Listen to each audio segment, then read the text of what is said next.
Between the 7th of September 1940 and the 10th of May 1941, Britain and Northern Ireland were subjected to one of the worst airstrikes ever known.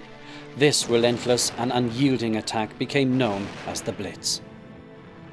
Travelling up to London to my city office, every day the scene was different. Houses that were there yesterday wouldn't be there today. The whole of the front would be blown out. You could see the dining table all set, ready for a meal, and nobody there.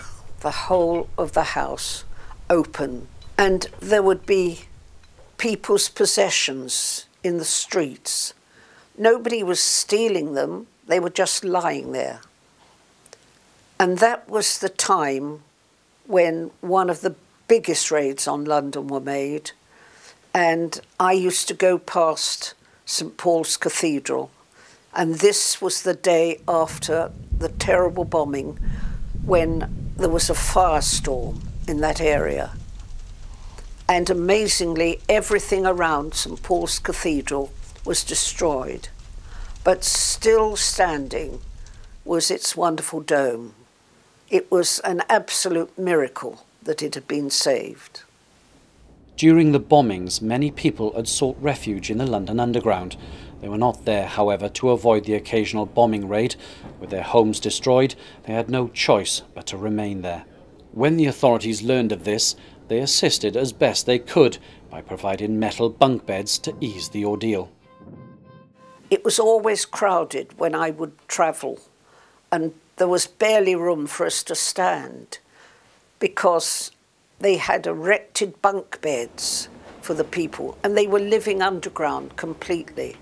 The little children never seemed to go outside, and they had old men's faces, yellow almost, because they were never in the fresh air. The families were cooking there on camping stoves. They were using the toilets just for washing, and so you can imagine the state they were all in.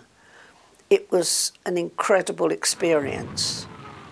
People just having to take comfort of shelter wherever they could find it.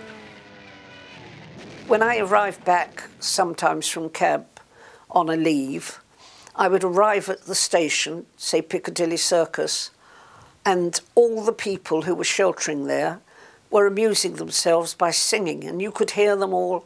They seemed quite happy, singing Roll Out the Barrel, There's Always Be in England, all the songs that Vera Lynn had been singing and keeping their spirits going.